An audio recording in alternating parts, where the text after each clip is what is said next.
संतोष मिश्रा जी के यहाँ पहला लड़का हुआ तो पत्नी ने कहा, बच्चे को गुरुकुल में शिक्षा दिलवाते हैं। मैं सोच रही हूँ कि गुरुकुल में शिक्षा देकर उसे धर्म ज्ञाता पंडित योगी बनाऊंगी।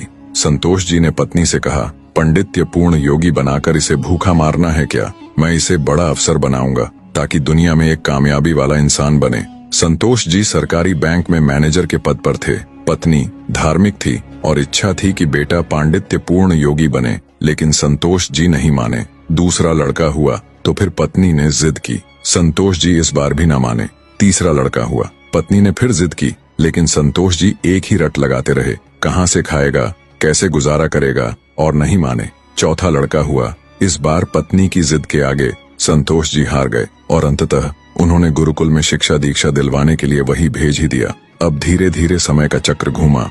अब वो दिन आ गया जब बच्चे अपने पैरों पे मजबूती से खड़े हो गए। पहले तीनों लड़कों ने मेहनत करके सरकारी नौकरियां हासिल कर ली। पहला डॉक्टर, दूसरा बैंक मैनेजर, तीसरा एक सरकारी कंपनी में जॉब करने लगा। एक दिन की बात है, संतोष जी पत्नी से बोले, अरे भाग्यवान, देखा मेरे तीनों होनहार बेटे सरकारी पदों पे हो गए ना, अच्छी कमाई भी कर रहे हैं। तीनों की जिंदगी तो अब सेट हो गई, कोई चिंता नहीं रहेगी अब इन तीनों को।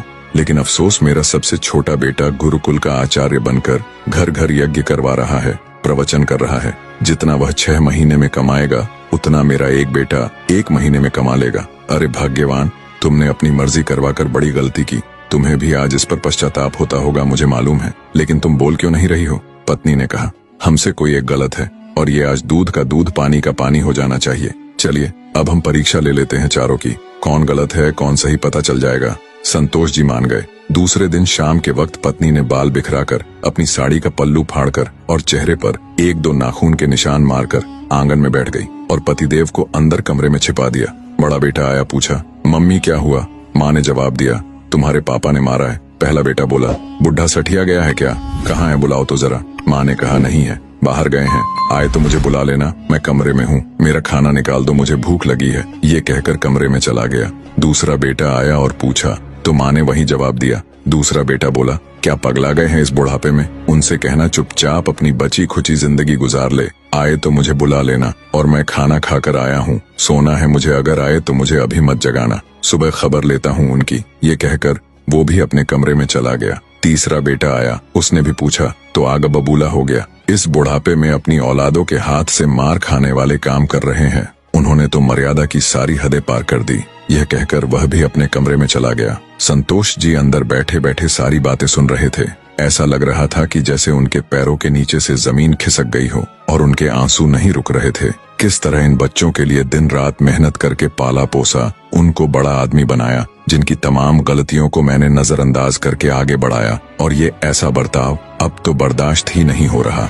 इतने में चौथा बेटा घर में हरि ओम करते हुए अंदर आया। माँ को इस हाल में देखा तो भागते हुए आया, तो माँ ने अब गंदे गंदे शब्दों में अपने पति को बुरा भला कहा। तो चौथे बेटे ने माँ का हाथ पकड़कर समझाया कि माँ, आप पिताजी की प्राण हो, वो आपके बिना अधूरे हैं। अगर पिताजी ने आपको कुछ कह दिया तो क्या हुआ? मैंने पिताजी को आज तक आपसे बदतमीजी से बात करते हुए नहीं देखा। वो आपसे हमेशा प्रेम से बातें करते थे।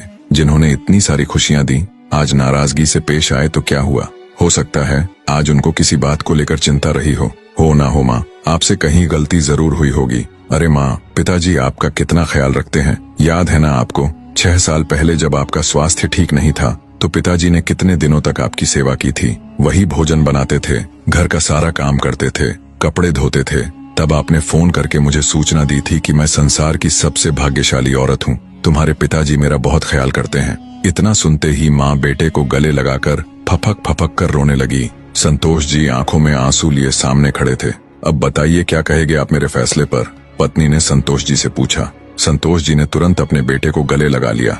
संतोष जी की धर्मपत्नी ने कहा, ये शिक्षा इंग्लिश मीडियम स्कूलों में नहीं दी जाती। माँ बाप से कैसे पेश आना है, कैसे उनकी सेवा करनी है, ये तो गुरुकुल ही सिखा सकते हैं, जहाँ वेद गीता रामायण जैसे ग्रंथ पढ़ाए जाते हैं, संस्कार दिए जाते हैं। अब संतोष जी को एहसास हुआ, जिन बच्चों पर लाखों खर्च करके डिग्रियां दिलाई, वे सब जाली निकले। असल में ज्ञानी तो वो सब बच्चे हैं जिन्होंने जमीन पर बैठकर पढ़ा है। मैं कितना बड़ा नासमझ था। फिर दिल से एक आवाज निकलती है, काश मैंने चारों बेटों को गुरुकुल में शिक्षा दीक्षा दी होती। स्कूलों में अगर संस्कार और उदारता की दीक्षा नहीं दी जा रही है तो वह स्कूल नहीं, केवल धंधा और व्यापार के केंद्र है। मातृमान पितृमान आचार्यवान पुरुषो वेदः। वीडियो आपको पसंद आया हो तो प्लीज वीडियो को एक लाइक करके चैनल को सब्सक्राइब करना ना भूलें। धन्यवाद।